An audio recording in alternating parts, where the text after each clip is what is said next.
De nuevo aquí en el Defensor del Pueblo y el Pueblo, bueno, ustedes saben que estamos en medio de una lluvia tropical y un apagón ahora es algo rutinario. Hay medio país sin energía eléctrica, por tanto pedimos excusas a nuestros televidentes y continuamos con la licenciada María Ramos, primera junta del Defensor del Pueblo. Hablábamos antes de la pausa sobre una persona, porque esto es el diario vivir. Y Así el es, defensor para mí es el diario vivir. así es. En algunas cosas lleva el diario vivir de la gente en cuanto a reclamos. Tengo un problema con una prestadora de servicio, cualquiera que sea. Reclamo en el órgano intermediador del Estado y no me resuelven. Así Y es. yo entiendo que tengo una pérdida, que me han ocasionado un daño. ¿Puedo ir al defensor del pueblo? Claro, precisamente esas son las cosas que atiende el defensor del pueblo. La falta de respuesta u omisiones administrativas, como le dice la ley 107.13, la que regula la relación del Estado con la persona. Los entes reguladores son los que intermedian o regulan entre la empresa que ofrece el servicio y la persona usuario del servicio, como que el criterio de derechos humanos en cuanto a derechos de los consumidores le dice al defensor del pueblo, cuando un usuario esté afectado, se dirige a la entidad reguladora y esa entidad debe ofrecer respuesta. Ante la falta de respuesta de esa entidad reguladora, el defensor del pueblo gestiona la respuesta a ese usuario de ¿Ha servicio. logrado resultados Así el es. defensor? Claro, el defensor del pueblo, con cada una de las ¿Tiene acciones que éxitos? encamina o requerimiento que hace a un funcionario para cambiar el criterio de su actuación tardía o su falta de respuesta o su respuesta arbitraria o su respuesta ilegal, recibe respuesta positiva.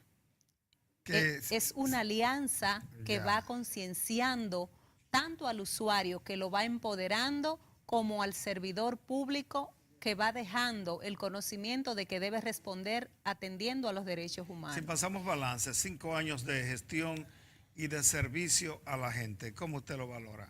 Yo lo valoro positivo.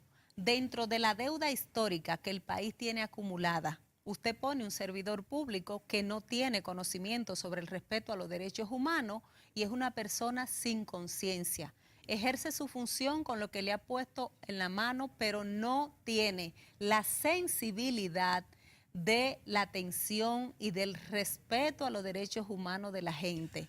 Entonces, en esta doble función que el defensor del pueblo hace de atender el reclamo del usuario y de concienciar al servidor público o al prestador del servicio, va dejando la estela de una persona consciente y de una persona sensibilizada para que mejore la calidad en la atención. Derechos humanos y fundamentales, ¿cuál es la diferencia? Y si el defensor del pueblo tiene jurisdicción. Ya usted habló de derechos humanos, Claro, pero me gustaría que me lo defina juntos, porque aparecen juntos en la claro, Constitución claro. y aparecen juntos para fines del defensor del pueblo. Así es. Le cuento un poco que el tema de derechos humanos y derechos fundamentales tiene como fin último lo que la Declaración Universal de los Derechos Humanos estipuló que los estados deben hacer para garantizar la dignidad humana. Entonces, en una primera etapa, todos esos derechos que la Declaración Universal contempló como generales y universales son lo que promueve y por lo que acciona cada día el defensor del pueblo. Y los derechos fundamentales son una selección o clasificación que la constitución política de cada país hace de esos derechos fundamentales. Por ejemplo, usted tiene un catálogo de derechos amplísimo y uno de los derechos más novedosos, por ejemplo, para República Dominicana como derecho fundamental, fue el derecho a la vivienda, que se incluyó en la Constitución Política del 2010. El derecho a la vivienda en otros países no existe como fundamental. En República Dominicana fue contemplado como derecho fundamental. Esa es la diferencia. Unos están en la Declaración Universal de los Derechos Humanos y otros, los fundamentales, son lo que selecciona el Estado dentro de la Constitución Constitución política. Y los derechos colectivos y difusos, ¿tiene también el defensor que ver con Claro. esos derechos? En la, ¿Y qué son esos derechos? En la misma dimensión fueron contemplados los derechos colectivos y difusos. Son esos derechos que son de todos y no nos pertenecen a cada uno en particular. Es decir, usted tiene derecho al medio ambiente adecuado. Ese medio ambiente lo debemos disfrutar cada uno de nosotros. Nos va a garantizar salud, nos va a garantizar que estemos vivos porque respiramos. El derecho a una acera, a caminar en una acera, en una calle libre de obstáculos, sin barreras, en unas condiciones, el derecho al patrimonio cultural, a patrimonios culturales como son los parques y monumentos, nuestras reservas. No deben cobrar los parques por entrar en el país, porque una vez cobraban en un parque, no voy a decir en cuál, le cobraban a la gente por disfrutar una tarde en un parque aquí. La verdad que no debe ser, porque si es un espacio público que está gerenteado por el gobierno local, la verdad que son espacios públicos y que deben de estar abiertos con la vigilancia de que se preserven, de que el ciudadano que entra allí tenga conciencia de que todos y todas debemos preservar ese espacio público que constituye un patrimonio cultural. Entonces, esos derechos colectivos y difusos, que era la pregunta original, son esos derechos que son de todos, patrimonios culturales, derecho al medio ambiente. Esos derechos nos corresponden a todos, pero ninguno tenemos un título sobre ese derecho. Eso es competencia del defensor del pueblo. Dos adjuntas con la defensora del pueblo. ¿Me puede definir responsabilidades específicas? Yo no diría de las dos, porque no están las dos aquí, en el caso suyo. Así es. Administrativamente coordinamos desde el Comité de Reclutamiento, parte de las funciones administrativas del Defensor del Pueblo, la coordinación con la Dirección de Educación y con la Dirección de Tutela de Derechos, todo lo que tiene que ver con el tema servicios públicos desde el área de tutelas de derecho. Esa es parte de nuestra función en particular. Y la selección del personal, del personal que compone el Defensor del Pueblo, ¿cómo se realiza? Bueno, interesante. El Defensor del Pueblo lo primero que hizo fue contratar un asesor externo en desarrollo organizacional cuando es designado el Defensor del Pueblo. No cuenta con una plataforma que le permita desarrollar la estructura mínima para trabajar. Contrata un asesor en desarrollo organizacional que nos permitió desarrollar plan operativo, plan estratégico, manual de cargo, manual de funciones y todos los protocolos internos que conlleva una oficina de servicio a la población. Contando ya con esa plataforma, solicitamos por comisión de servicio una servidora pública del Ministerio de Administración Pública que, coordinando la parte de recursos humanos, montamos el proceso para definir los perfiles de los puestos del Defensor del Pueblo, y estos puestos se ponen a disposición de la población a través de un medio de comunicación escrita. Se llama a convocatoria para que participen las personas que tienen interés, y con una comisión de selección de reclutamiento de personal se selecciona el perfil idóneo para esos puestos técnicos. El ejemplo que mejor nos identifica es del área de tutela de derecho, donde el área de tutela de derecho es un área novedosa, digamos, que no es equiparable a los puestos que tienen otras instituciones públicas. Y allí contamos con abogados expertos en temas de derechos humanos.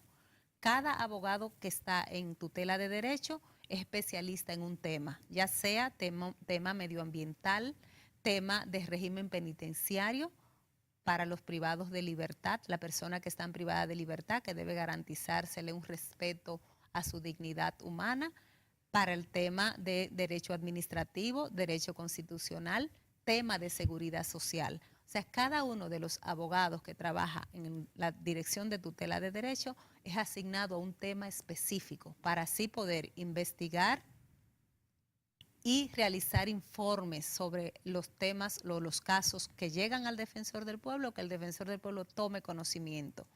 Son complicados esos temas porque, bueno, por ejemplo, el Defensor del Pueblo, ¿cómo asume una denuncia de una violación en una cárcel, violación de derechos, pero además cómo reaccionan los funcionarios, tal funcionario en torno a un tema que se les reclame del defensor del pueblo con la prueba de que la gente puso la denuncia. ¿Han tenido conflictos con funcionarios? No, sin dar nombre, hablo de en términos genéricos. ¿Hay gente que reacciona negativo a los reclamos del defensor del pueblo? Digamos que el abordaje que el defensor del pueblo hace con los funcionarios, que pudiese señalársele una falta en el ejercicio de su función, que es respetar los derechos humanos de la gente, lo hace con el criterio de recomendar cambiar el criterio que ha tenido para violentar los derechos de la gente.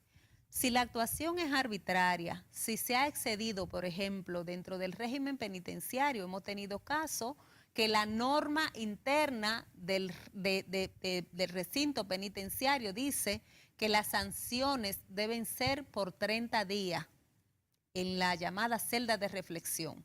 Si esa es la normativa que existe, no puede dejarse una gente... Eso no debe existir, que la celda de reflexión, ¿qué es eso? Dentro de la, bueno, antes le llamaban solitaria, a lo que hoy el nuevo Código Procesal Penal ha diseñado unos espacios para cuando los internos cometen faltas disciplinarias, que podrá ser de mayor grado o de menor grado. ¿Han comprobado ustedes que eso existe en otro país civilizado mínimamente? Ciertamente sí. Existe. Hay unos espacios que ameritan segregar a las personas privadas de libertad, ya sea por inconducta, por agresiones permanentes y continuas, y obviamente que alguna medida debe tomarse a esos fines.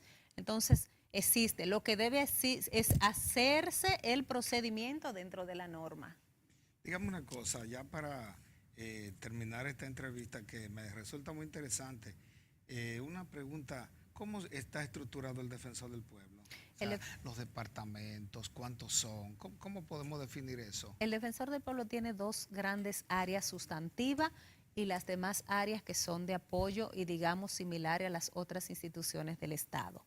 Esas dos áreas sustantivas va a ser una, la Dirección de Educación e Investigación, y va a ser otra, la Dirección de Tutela de Derecho, desde donde se llevan a cabo las investigaciones con los casos concretos de violación de derechos humanos, que ya lleguen al defensor del pueblo, porque una persona se escriba, llame, envíe un mensaje y se atiende, se pone en contacto con la persona afectada y se le da respuesta. Se visitan las 32 provincias del país por desplazamiento, porque todavía no tenemos oficinas en otras provincias. Desde la sede central, los equipos de abogados de tutelas de derechos se desplazan a todas las provincias del país con un procedimiento diseñado que, aparte del caso en particular que ha tomado conocimiento de la queja, se visitan otras instituciones públicas y las comunidades. Muy bien, pues gracias a la licenciada María Ramos.